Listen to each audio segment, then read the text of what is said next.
Allenatore, cosa significa per un napoletano, soprattutto un napoletano che non vive a Napoli, la vittoria di questo scudetto?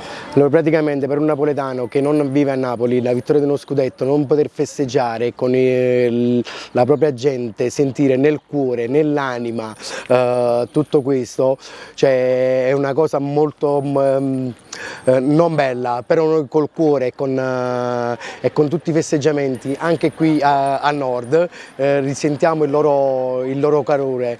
Poi dopo 33 anni una vittoria del Napoli, dello scudetto, cioè, è una cosa che aspettavamo da moltissimo tempo. Io mi ricordo ancora quando il mio papà, cioè, mi portava a vedere le partite di Maradona, l'ultimo scudetto l'abbiamo vissuto con Maradona, ma dopo 33 anni viverlo di nuovo, cioè, è una cosa emozionante. I miei figli, cioè, vivono una cosa emozionante, potranno dire che hanno pure loro, cioè, hanno vinto uno scudetto. Poi noi siamo scaramantici, cioè, abbiamo San Gennaro, abbiamo anche San Gennaro giù che ci protegge dall'alto e ci guarda dall'alto. Stiamo festeggiando il giorno prima perché già lo sappiamo che domani vinciamo. Ecco, cosa farete questa sera per festeggiare e poi soprattutto domani in caso di vittoria? Questa sera, cioè, praticamente ci siamo riuniti un pochettino tutti gli amici, i parenti, tutti i familiari qui a casa mia per festeggiare la vittoria di domani.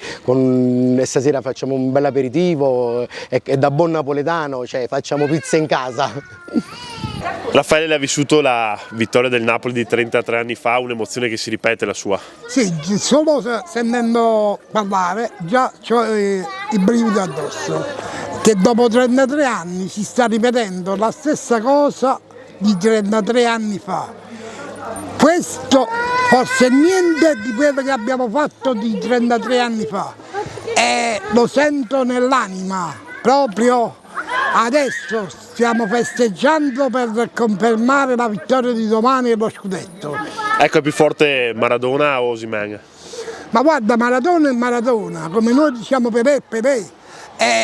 Però Maradona ha passato tutta la sua anima in Osimhen e Kvaratskhelia. E infatti, se tu vedi, Osimhen e Kvaratskhelia insieme a tutta la squadra sono loro che hanno portato il terzo scudetto a Napoli e ci sono riusciti.